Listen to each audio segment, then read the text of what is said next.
Good evening, everybody, and welcome. My name is Shai De Silva. I'm the curator of the Geoffrey Bawa Trust. Today's talk, titled Geoffrey Manning Bawa and Decolonizing Architecture, comes under the program for our current exhibition, Geoffrey Bawa, It is Essential to Be There. Our public program for the exhibition is structured around 8 themes with the hope of having a broader conversation about the built environment. For us, the ambition of an exhibition that draws from the archives is a reflective exercise that is tied to the hopes of better understanding our contemporary context. This talk is part of a series where we look at the inextricable relationship between architecture and power. What does architecture tell us about power? Speaking to a range of scholars and makers on these diverse subjects, we hope that we can, together with you, tease out some of the complexities and nuances that surround architectural discourse. It is an immense pleasure to introduce today's guest, Dr. Shanti Jayewardene. Shanti has a diploma in architecture and MSc in the history of modern architecture from University College London and a DPhil in modern history from the University of Oxford.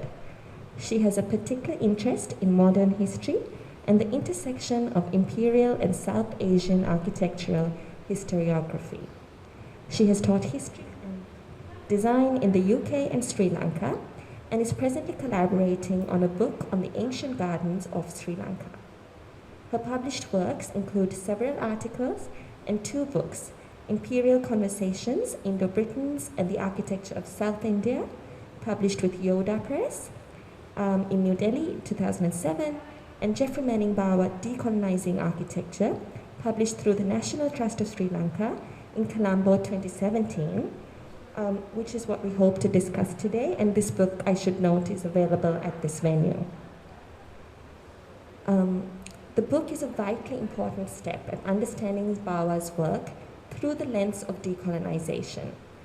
Today's conversation will be moderated by the Trust's Assistant Curator, Larissa Guimarães, and myself, and after a brief conversation with Shanti, we will open up to the audience for questions. Over to you, Larissa. Thank you, Shairi, for the introduction, and thank you, Shanti, once again for joining us. To kick off the conversation where things effectively start, my first question to you is, what was your entry point into the topic of Geoffrey Bawa?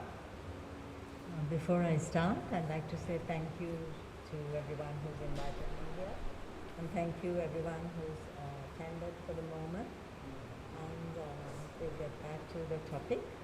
What was your entry point into the topic of Geoffrey Bawa? My entry into the topic began sometime after I had completed my DPAC at the Bartlett, and I was working as an architect in Sri Lanka. I really just wanted to know 2 things related to the so-called Bawa style associated with tradition. First, was there such a thing as a Bawa style? And if so, where did his knowledge of traditional architecture come from? I mean, that comes from the fact that he was not trained in Sri Lanka. So curiosity made me enroll to read for a brand new MSc at the Bartlett called The History of Modern Architecture, but now presented as the first of its kind in the UK.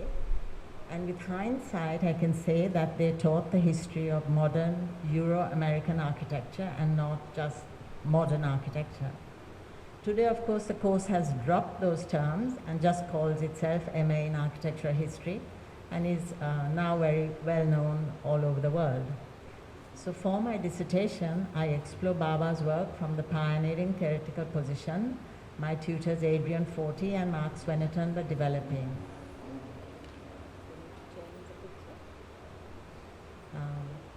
For them, architecture was not simply about style or what architects say, rather it was an activity embedded in the broader material and intellectual processes. So their methods logically pushed me to look at empire, though at the time I don't think they intended it at all. So at the time I did not know that from their theoretical position, Bawa's architecture was not modern. So when it came to writing the dissertation, they were wonderfully encouraging, but they couldn't really guide me because they said they didn't know anything about, obviously, Sri Lanka or Bawa. So now I'm going into the subject proper. With the research, I learned that Bawa's life spanned the political shifts from colonial occupation to independence in Ceylon. And the picture up there is where Bawa trained at the AA. So, although Bawa received his training in one of the most exclusive schools of architecture in Europe, he was missing something. And that picture gives you some idea of what he was missing. He was looking back.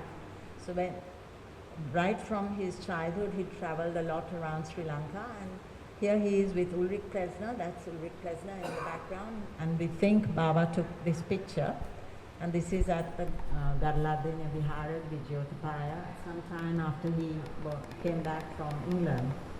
So on his return home in 1958, unlike most of his peers who also had to go abroad because there was no school of architecture here at the time, Bawa looked back and searched for native knowledge. So the most powerful unspoken message in his work is that indigenous and European knowledge in architecture are equal. But in making this statement, his work challenged the colonial narrative that traditional knowledge was dead. So the following images provide a brief context to the rest of the story. And there you're looking at Lanka Tilaka, and that's, if you like, what some of the very important buildings that were being built at the time the British built the King's Pavilion when they took over ruling the country, and that's very early on in Kandy. After that, it's Royal College Colombo. I'm just giving you a flavor of some of the things that were built with the dates. And then I'm going on to the University of Peradeniya, which the discussions began in 1925, but they actually started building really after the war, by 45. So a nuanced look at how Geoffrey Bawa looked back shows that it overlapped with colonial policy to some degree, particularly when we think of what was happening in India in the 1860s, where the British were competing with Indian elites to take control of the discourse of the so-called revival of native architecture, having themselves pronounced that native architecture was dead. So there were rich and powerful British patrons who used architects to invent their own peculiar mixed style of Indian architecture, which they then named the Indo-Saracenic. So what Bawa was doing was, in a sense, not totally new, but the PWD in Sri Lanka, for instance, was not building anything in the indigenous style. So if you're looking at the new image, I don't know what's up there. Okay, we need to move forward. Yeah. So that's a medical college. We moved in 1934, and then I'm going straight into showing you some of Bawa's also later work which he did after he came back. So I think that should be enough for that. Yes, thank you very much for kind of like starting to build that timeline. And then the following question is, after considering Bawa's work, how did you come to regard Bawa's work from the decolonial standpoint? Actually, after the MSc, I was left with a series of unanswered questions. Why did a Western qualified architect look back? What was missing in what he had learnt in Europe? What happened to indigenous knowledge that he was trained in Europe?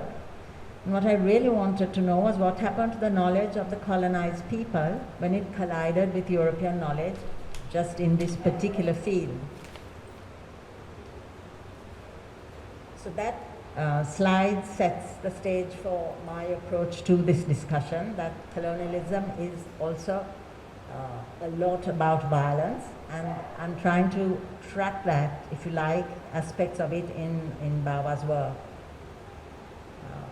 The next picture should show you a map of the British Empire as it was in 1918, I think. And if we are to connect the above interests together and join it up with what was happening in my mind, there were two other events that pushed me to explore the phrase developing country and its link with colonialism.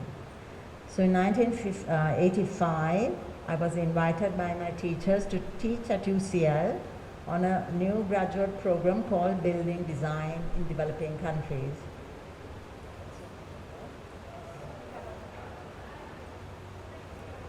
Okay, and I was invited by the American architectural historian Brian Brace Taylor, who was the executive editor of the journal MEMA Architecture and Development, which you'll see a picture on your left. That was the first issue of MEMA, to work with them as a contributing editor, and their officers were actually based in Paris, so we just went up and down.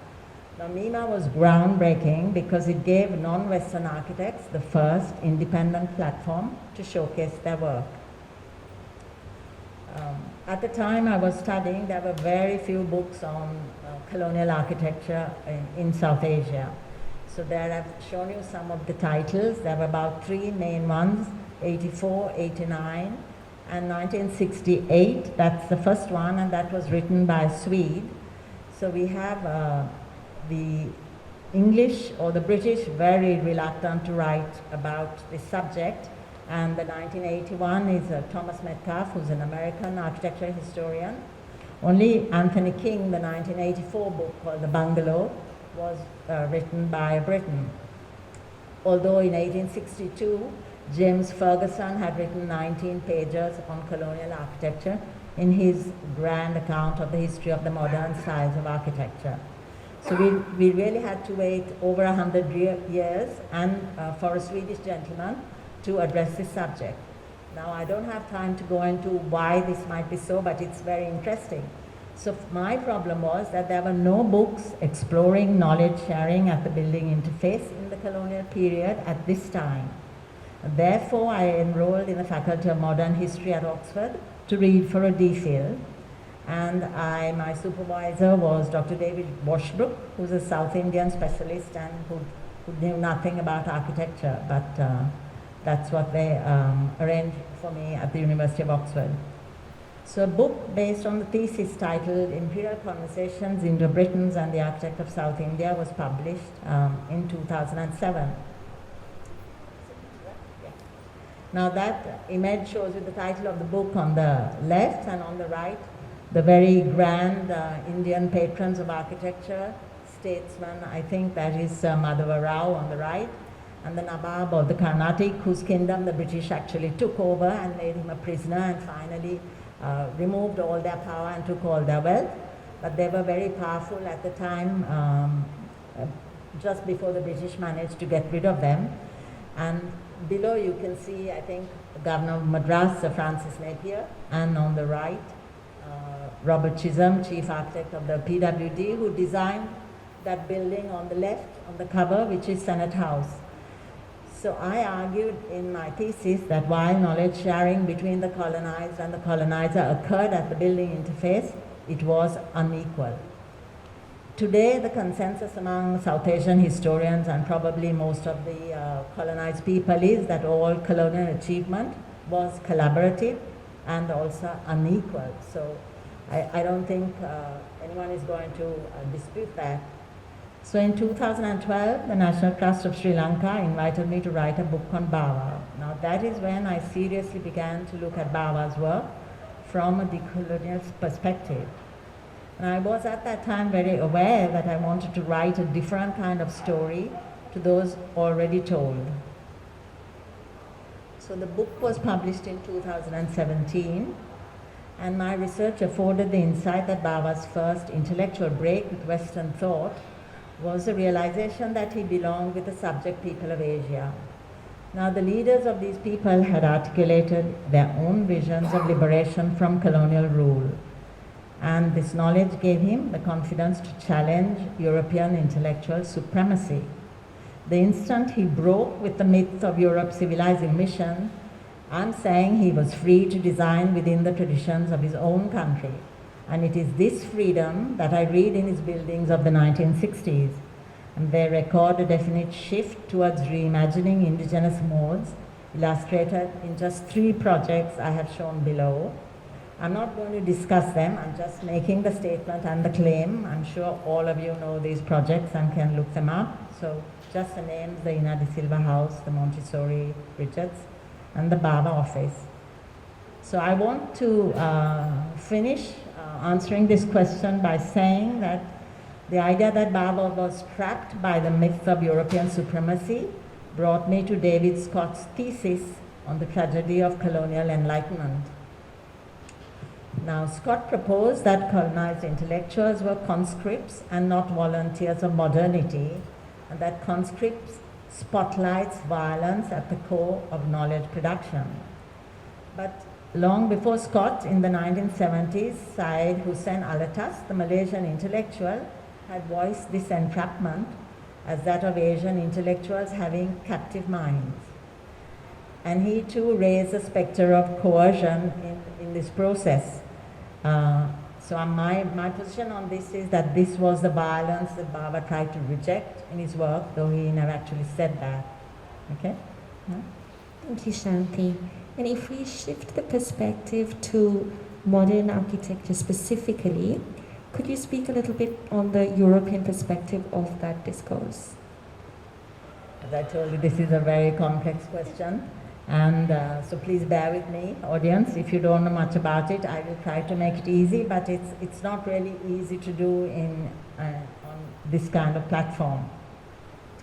So one way to approach the topic is to examine the European perspective as it manifested in what I call the universal survey text on modern architecture since 1900, because Europeans and Americans produced quite a few of these texts which claimed universalism for something called modern architecture. So in this instance, I have selected 3 popular texts. These were all used to teach students as well, to eliminate a very tiny area of imperial historiography. So the first 2 texts I have selected on the left is the famous Henry Russell Hitchcock and Philip Johnson book published in the States, New York, after the MoMA exhibition. It's really a catalogue where they identified something called the international style. And the second is Kenneth Frampton's book. Frampton is an English architectural historian who trained in England. Now, both these authors excluded the non-West. The survey texts are therefore absolutely Eurocentric, and empire is forgotten in this history of modern architecture. Now, the word modern in this discourse applies only to Euro-America, and the modern belongs to them. So for that, I would like to move to Cameroonian historian Akili Mbembe, who's one of the world's most profound critics of colonialism and a major figure in a new wave of French critical theory, who commented that European colonials thought the earth belongs to them, but Mbembe believes that it belongs to everyone. So the Western bias in the survey text was raised in the 1990s but never seriously challenged. So now the third text I've chosen is also called Modern Architecture, and the author this time is the Englishman William Curtis. And next to that I put the architecture journal Mimar again, because Mimar came out just a year before Curtis's book, and Mimar was only going to look at architecture in the non-Western world. So there you're looking now at William Curtis, English architectural historian, impeccable academic credentials, Courtauld and Harvard, and on the right, Hassanuddin Khan, architect trained at the AA, and Hassan is a Pakistani Brit. So here you're seeing 2 very different points of view about what is modern architecture. Now the journal Mima has the word development in the title. It was the only international architecture magazine focusing on architecture in the developing world. And the developmental norm for the non-West was again Europe. Today, of course, the phrase would not be acceptable. Now, Mima's modest intellectual vision was to operate within the theoretical limits of the European paradigm. So in 1982, William Curtis, whom I've shown you his book a bit earlier, tried to broaden the canon of universal modern architecture to include the work of formerly colonized architects by giving Balkrishna Doshi and Hassan Fathi an unequal place in the European canon. Now, Fathi and Doshi had both studied not in Europe like Bawa, but in celebrated colonial period schools of architecture that imitated the European model in pedagogy. So, need to move to Doshi, yeah? So there's Doshi and Fatih, who Curtis included in this in his survey of modern architecture. Now we've come down to 1982, where the first two non-Western, I'm not including South American here because I think Brazilian Oscar Niemeyer and the Mexican Louis Barragan were also included, but that's beyond this my scope. What we need to ask is why the survey text excluded architects from the non-West and masked the exclusion by pretensions of universalism. Now, Bawa, Rival, Charles Correa, among others, were privileged to join the European Club in the 1996 edition of Curtis's book, and thereafter the work of colonial architects was guardedly included in the modernist taxonomy. So what happened was that a flurry of new categories to qualify the architecture of non-Western or marginalized groups against the European norm were invented. So therefore we have all these things called regional modern, cosmopolitan modern, critical vernacular modern, alternate modern, negotiated modern. This is all in architecture discourse, mind you. We don't have to go anywhere outside architecture for all these modern, this taxonomic evolution. Non-Western modern, tropical modern, and the latest that has come out about 3 years ago is transcultural modern, and Larissa tells me there are more. So every kind of modernity devised for the ex-colonized exists in mental juxtaposition to the perceived normality of Europe. Now I want to move to a historian again, this time Caroline Elkins, professor of African history at Harvard, who in her latest book called The Legacy of Violence says that coercion rather than consensus was central to imperial power. So the habit of a power that combines superiority and coercion is perhaps the reason why European art historians refuse to treat non-Western architects as equals in the text. Now I'm going to quickly look to summarize this at the University of Cairo, established in 1816, where Hassan Fatih trained, and the JJ School of Architecture in Bombay, where Doshi trained. And then we come down to looking at Bawa. Now there were few schools of architecture on the European model in small colonies like Ceylon. So in the race to catch up with Europe, the pedagogic model of European supremacy was imported to the colonies in the post-independence era, along with professional architects and their institutions. So I think the image I've selected, or we've composed with my friend Ajanta, who helped me do this, was to show unequal knowledge by showing these two very different types of people. Now the term architect replaced native nomenclature. Here I'm only using the Sinhala word Mulacharya, but if we take the Tamil or any of the South Indian languages or South Asian regions, all of their terminologies for architect would have been replaced by the English word architect, and the new architects were or still are schooled in the truth claims of European science. Now the competition between pre-colonial knowledge and the new science is unequal. I mean, that would be my argument. But for historians, this is not architectural historians, just historians. It is a matter of debate amongst historians as to whether one should or can ask whatever happened to 3,000 years of pre-colonial knowledge. So do the truth claims of a powerful colonial narrative still seduce us? Okay? Thank you, Shanti. That was an amazing answer for what I know was a very complex question. I know. And I mean, bizarrely enough, when I studied architecture 10 years ago, we were still studying the Curtis and Hitchcock books. The Hitchcock and Frampton books, which I'm sure was so. Yeah. These are very, I think. They're very current books, and would you given this kind of perspective? Absolutely not. No. Yeah. So I don't know. I mean, we did have the revised editions. Oh, okay. You had the revised, yeah. But I was wondering if you could speak a little bit more also about the AA's role specifically in this term of tropical architecture. Yeah.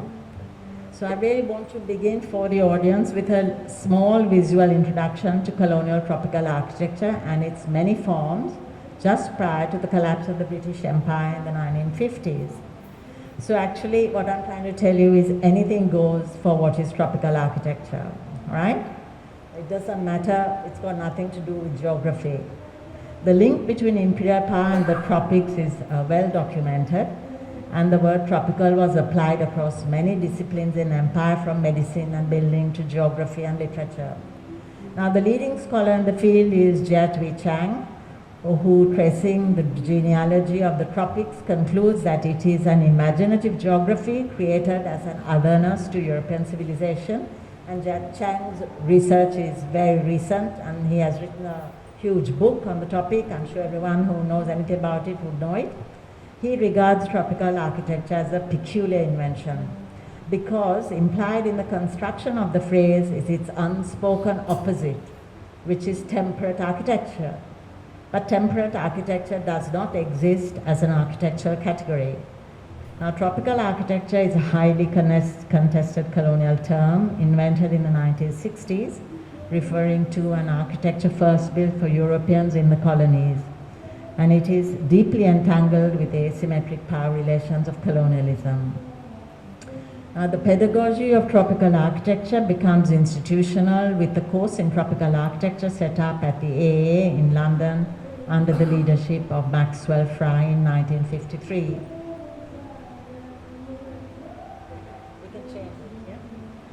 Now, Maxwell Fry and his wife Jane Drew in that picture were imperial British architects who built their careers along privileged networks of empire across 3 continents, from London to Africa to India. And they began their practice in the British colonies in West Africa from 1933 onwards. And the last image will show you Bawa's St. Thomas's School building 1952, which is from Fry and Drew's, I think, 2nd edition of their very, very famous book, Tropical Architecture, published in 1964. Now, the intellectuals at the AA who created the course understood it was unnecessary to include the term colonial in the title. Just saying tropical architecture would be enough. It would be embarrassing now in the 1950s to call a course colonial tropical architecture, because the course was targeting affluent natives from the regions liberated from colonialism. They were going to be taught in London how to be modern architects in their own regions by their former rulers. So Britons were now looking to build new imperial networks with leaders of newly independent nations, and architectural theory would be firmly controlled in London.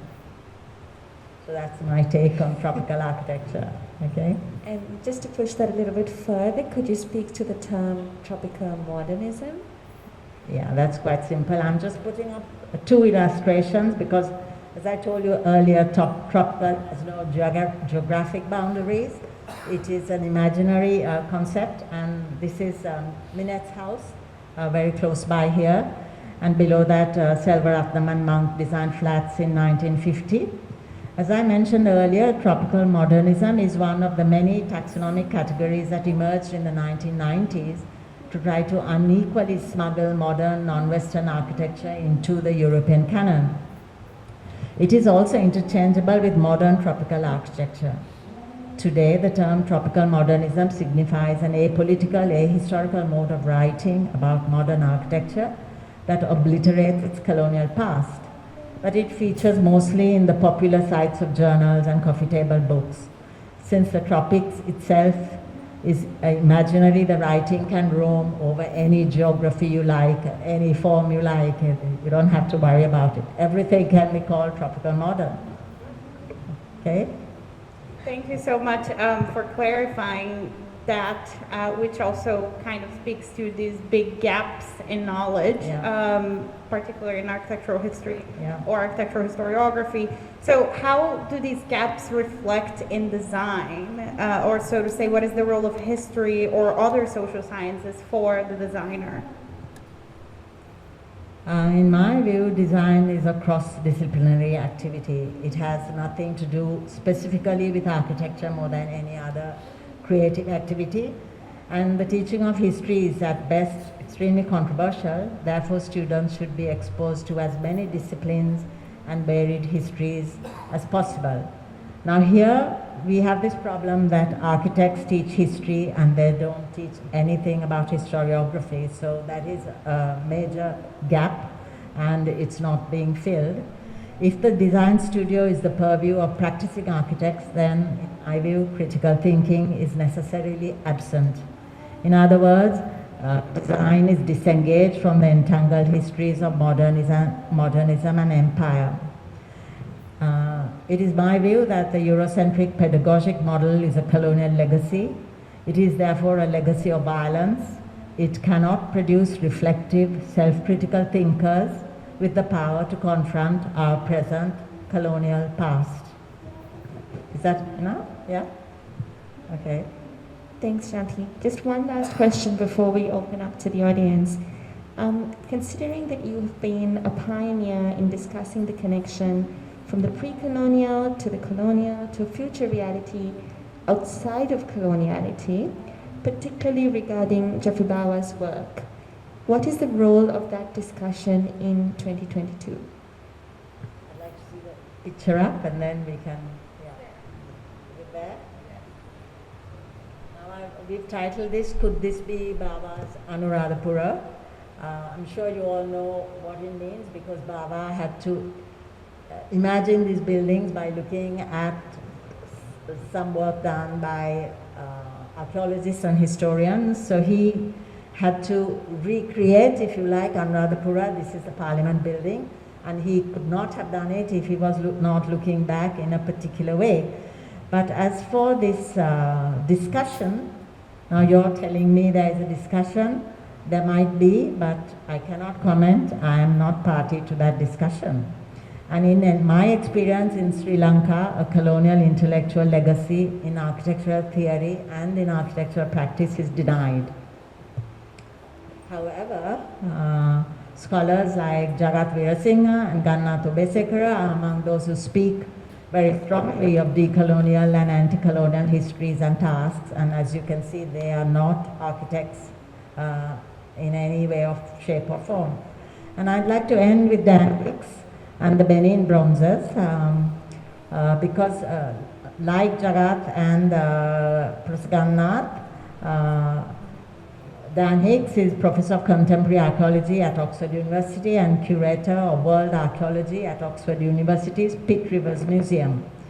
And Hicks wrote on the Benin bronzes and the ultra-violence perpetrated by world culture museums when they do not return looted cultural property. Hicks is of the view that across Europe we are seeing a new reckoning with the ongoing colonial past of the late 19th and early 20th century.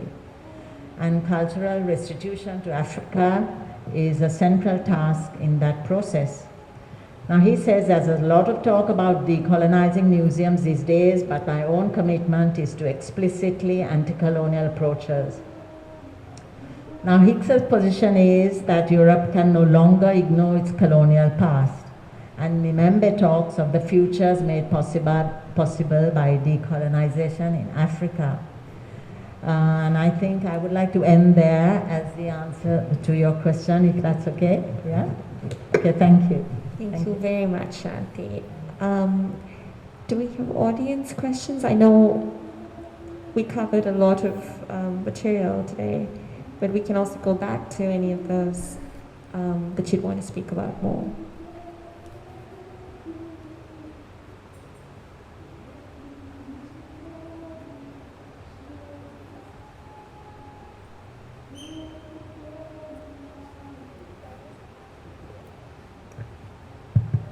Well, to warm up, maybe we'll have some audience questions later. Shanti, I wanted to ask, you kind of traced this history of empire and violence that's perpetuated not just by not necessarily by architecture itself, but in particular by the kind of epistemology of architectural education, right, in the way that kind of like perpetuates the empire. So my question would be, and maybe particularly in relation to Geoffrey Bawa's work, if there are any particular methods you see him working with that maybe allowed the kind of curiosity and the kind of looking back that you speak to, right? Because I would assume that this would necessitate methods that he didn't necessarily learn in school. So I was just wondering if you have any... Yes. If you could speak to methods, so maybe particularly with regards to Geoffrey Bawa's work, I would assume that for him to look back, as you mentioned, there are methods that may not necessarily have come from the kind of empire education, if you will, that he had in Europe. So I was just wondering if you have any kind of observations on particular methods or that may work for him in that way. Yeah, the first thing I need to say is he was very secretive. So he never divulged where his knowledge came from.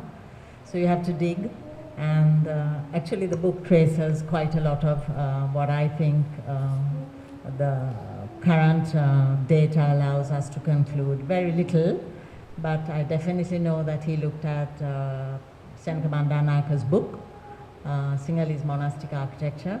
And so I asked Senaka, did you ever discuss, the reason for asking this is Senaka had a very particular theory about what the roofs of, none of the Anuradha period buildings had roofs. If anybody knows, they're just ruins, they're just basal platforms and columns. So you have to imagine the superstructures of these buildings.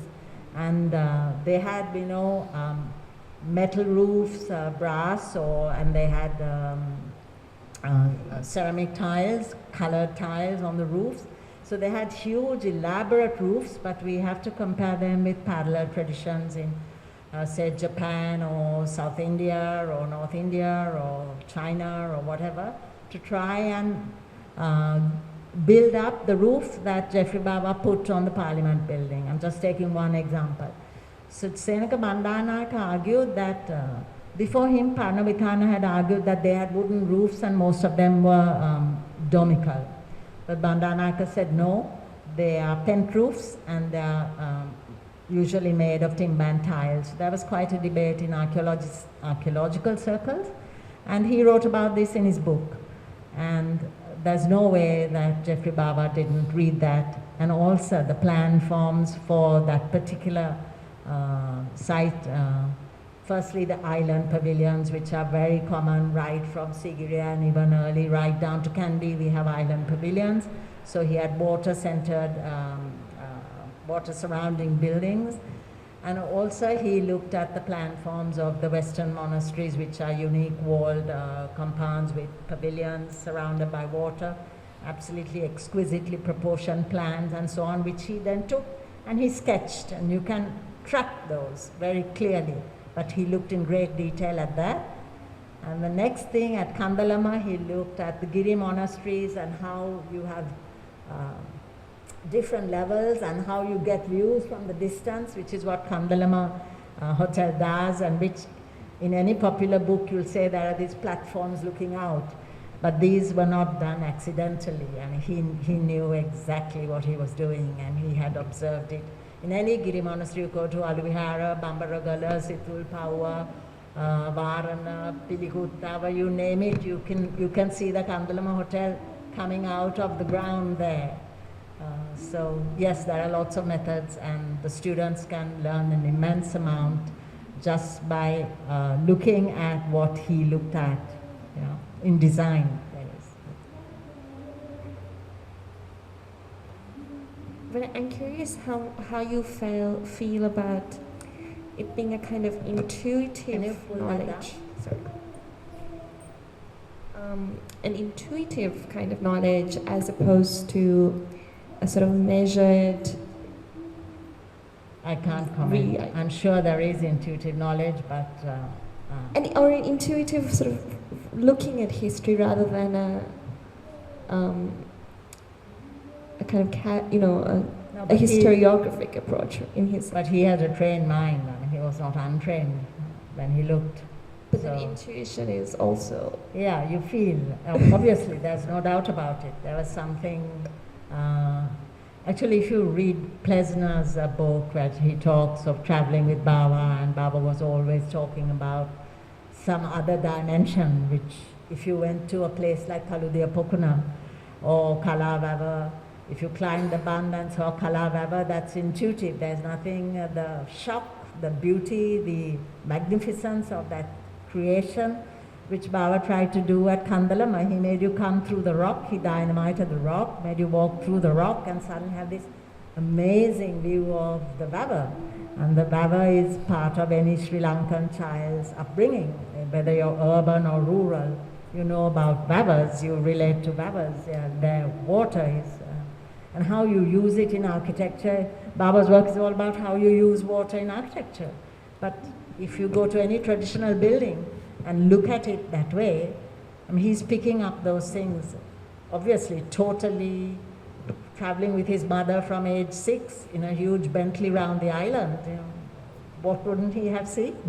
I don't know, but I can't comment other than to say, yes, for people who are privileged enough to have traveled around the island, they have all seen these things and they can feel it in his work.